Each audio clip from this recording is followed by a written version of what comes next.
to Ascending with Ashley. I'm Ashley. This is a collective coffee, I think. We need to talk about the world a little bit.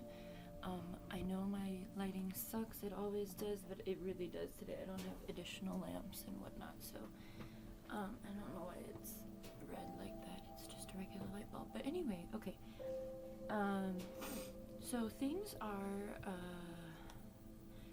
the powers that be are urgently grasping for control, okay? And I want to tell you some of those tools. The internet is a big one. So if you're not careful about marketing or propaganda, I want you to understand that we are at a space of World War III and Civil War here in the United States. Now, wars are always happening, but under this administration currently, oh yay, my package is coming. That's not under this administration. Things are really, really,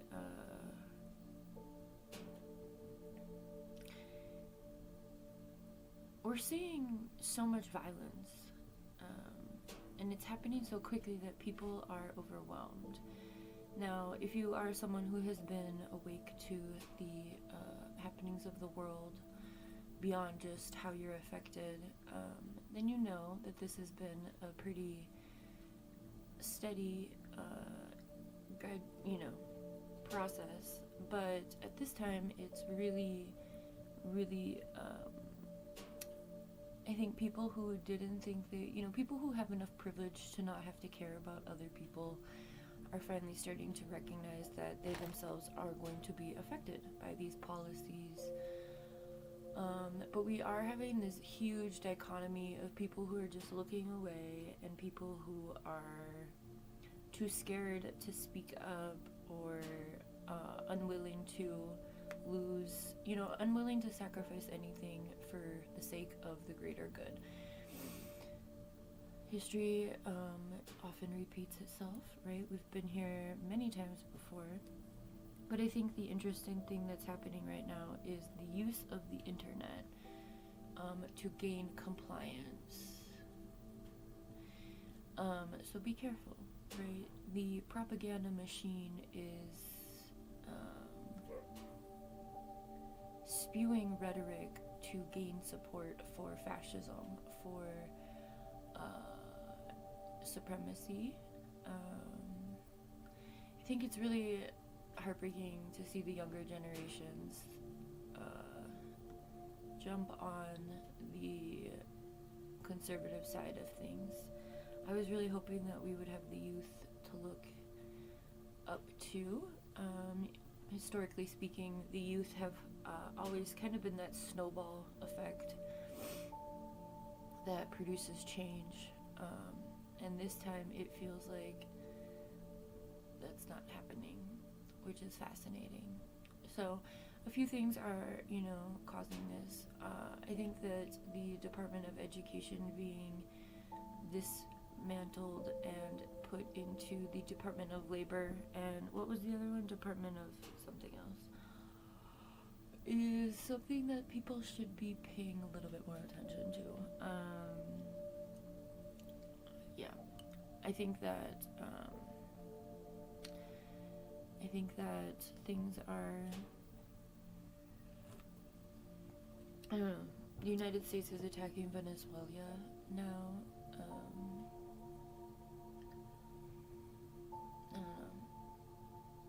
I don't like it here. But I think that the more people, and I'm a hypocrite because I'm on TikTok a lot of the times because I enjoy gathering information. But I think that the more people are using the internet, the more distracted, right? So I think we need to kind of pull our scope back and think of the internet as a tool for the oppressor. And when you have a tool that's introduced to the population as a way to keep them dumb, ignorant, disconnected, we can use it to do the opposite, right? We can utilize the internet for our education, for the networking and connection with others. And I think that, that's in each of our own hands, quite literally, with your phones.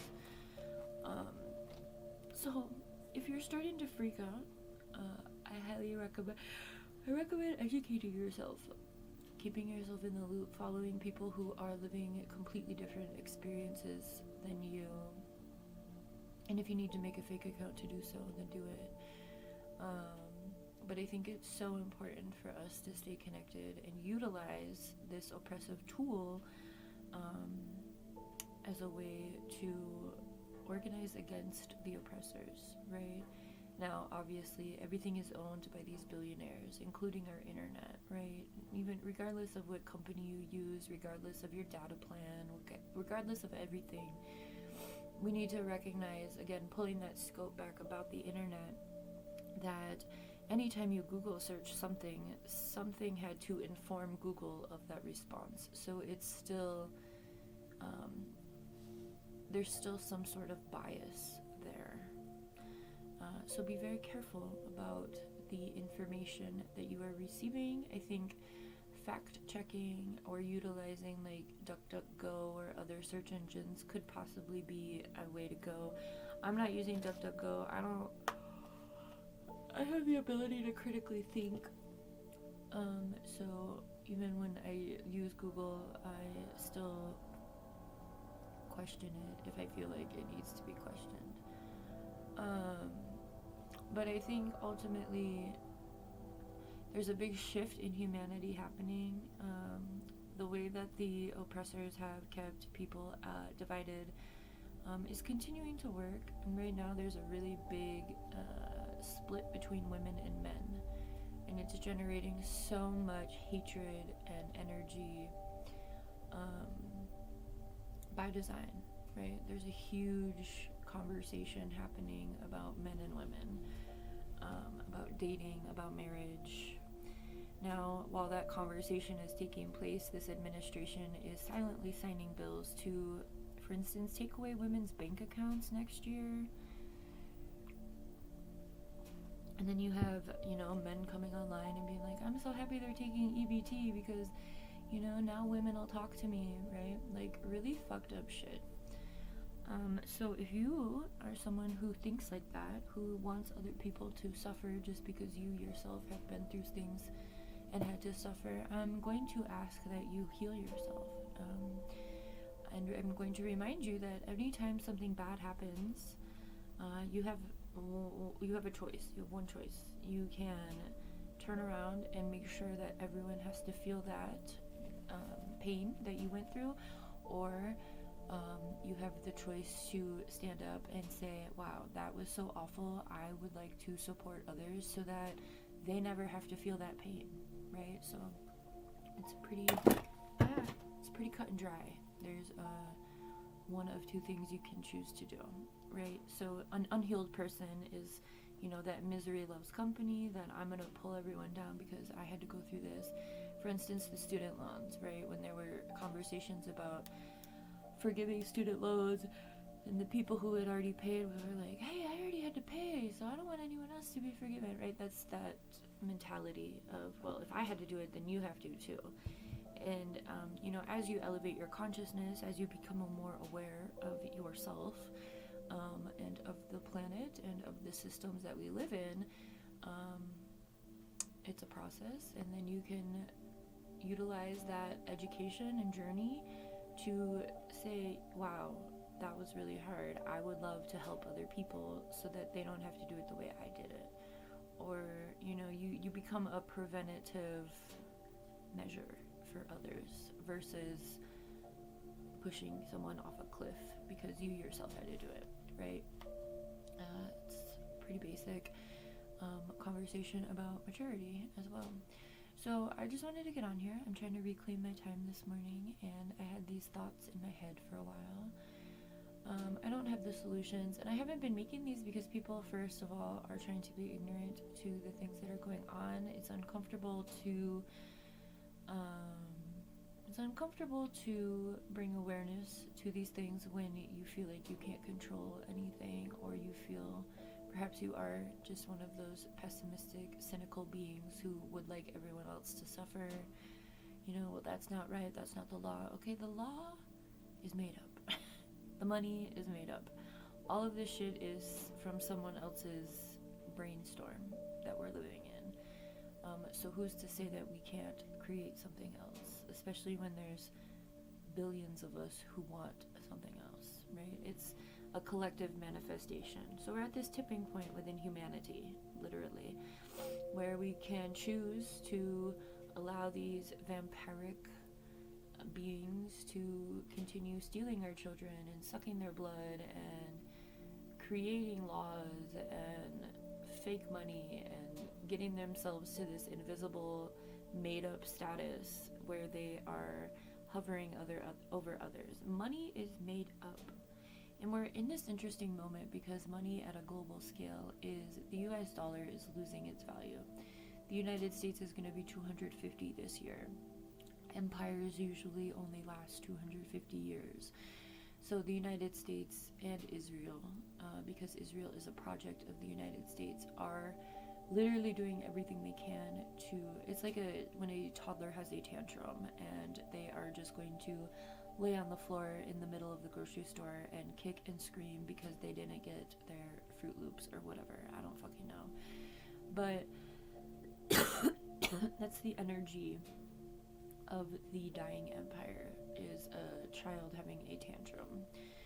So when that happens, you have the option to ignore it completely, and usually it goes away, or it calms down, or it settles. But in our case, ignoring what's happening is only going to benefit them, right? So we as a collective need to look out for each other. I am seeing a lot of really great community stuff coming together in different ways, people looking out for people, more community things offering. I think I'm one of the people in my community who's doing things differently. This community really likes to go to events, but only if they are like city church events, and so I'm a secular outside of those boxes. It's not impossible, but it does take a lot of work to establish something when people are mostly used to doing things in a very structured, legitimate way, right? It's an opportunity to present a new way of creating community. If you have an idea for that, I've been obsessed with the bike bus the past couple of days. So like thinking of community initiatives, right? If you don't know what the bike bus is, it's this man, Coach Balto, started a bike bus in Oregon, and a bunch of adults from the community support it, and the kids ride they have a little path through the suburbs to go to school, and so Coach Balto leads all of these kids on bikes. So it's getting kids active, it's getting kids to understand community. Celebrities are showing up to support, right? It's generated a lot of energy, but he started it because he wanted kids to be active, and it's a very 90s feeling thing. It gives you like E.T., if you've ever seen E.T. at the end when they're riding the bikes, or Stranger Things, or Now and Then, any of those old movies where they ride their bikes together. It like, as a millennial, it really speaks to me. So I'm just giving you these examples. There's plenty of things that all of us can do that don't necessarily need to, you don't need to like throw in the towel on your entire life and start something new. I mean, you can, but if there's an initiative that you've been thinking about, the universe or whatever it is gives you ideas, and then as a vessel here, as a human body, with the ability to create and use these ideas to bring things into physical reality and fruition. I mean, that's our job as humans. That's the point of us being here, is to allow our minds to lead us, but this system has taken our minds, right? I'm getting that music video, Pink Floyd, The Machine, where they're all sitting in like a call center, and there's this one person who will not confined to the rigidity of the process, right? There's a kink in the machine. If you're just starting your decolonizing journey, Pink Floyd is going to be a very good resource to use, and so will marijuana. Use those together. Welcome to the 60s and 70s. Anyway,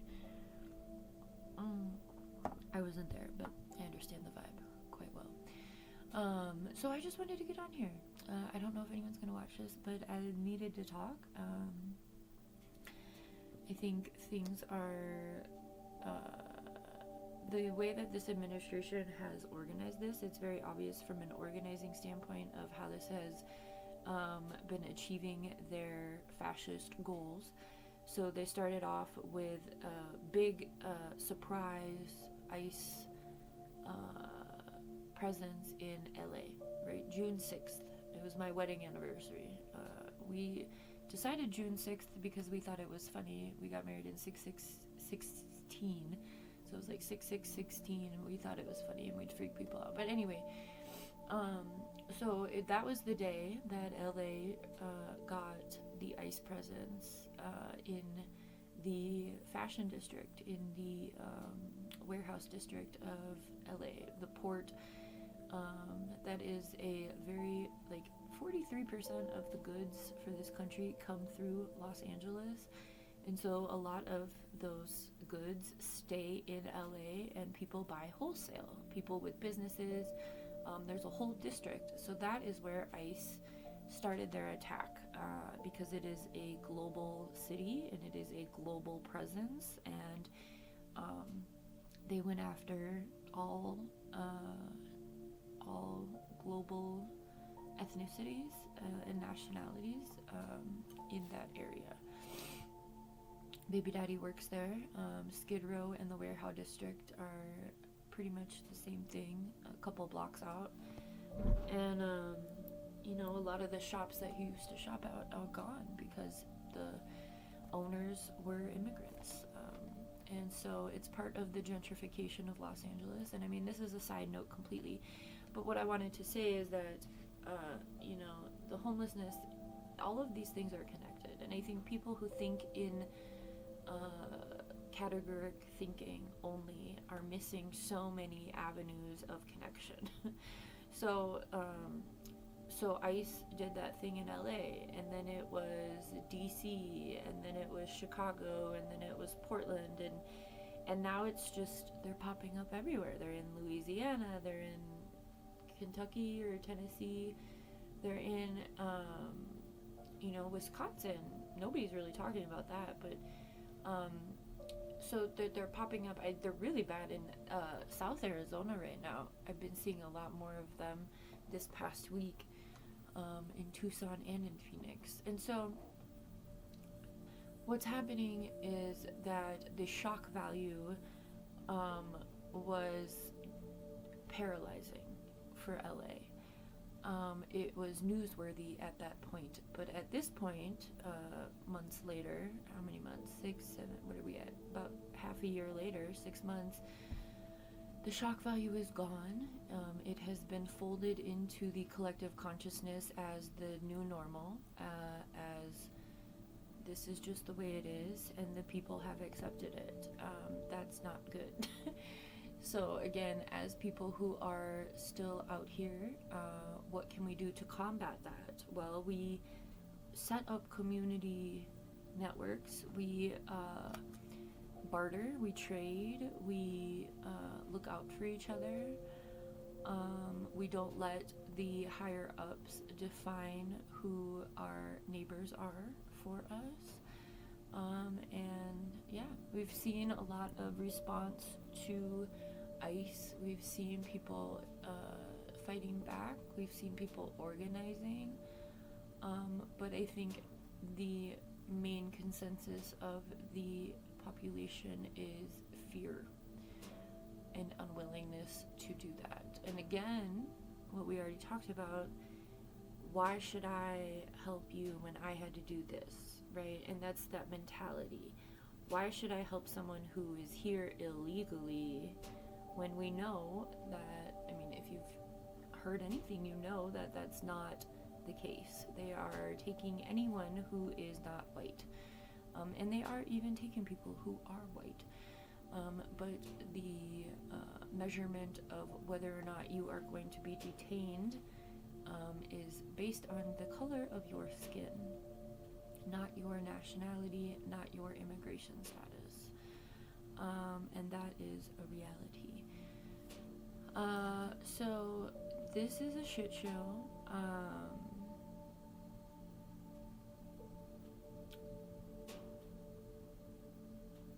I think things are happening really fast. I would continue to work on your prep stuff. There's been a lot of conversation the past week about a giant flood happening. There's a guy in... Oh, is the baby awake? Oh, my son's awake. No, it's not my son. There's something in the attic. Whatever. I'm not gonna worry about it. The cats are...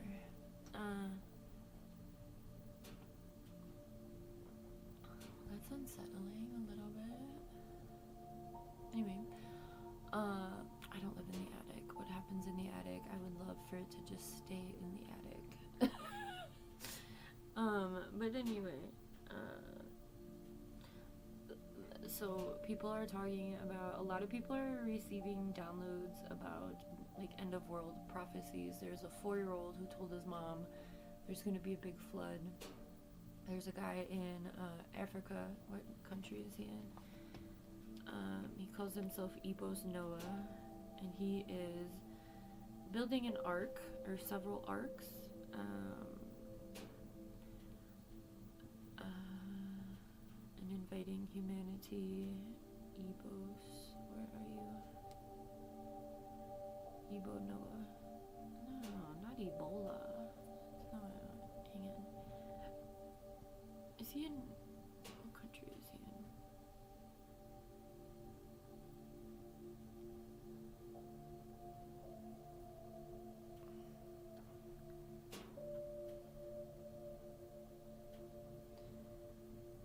Ebo Noah is his handle on TikTok. I want to know what country he's in.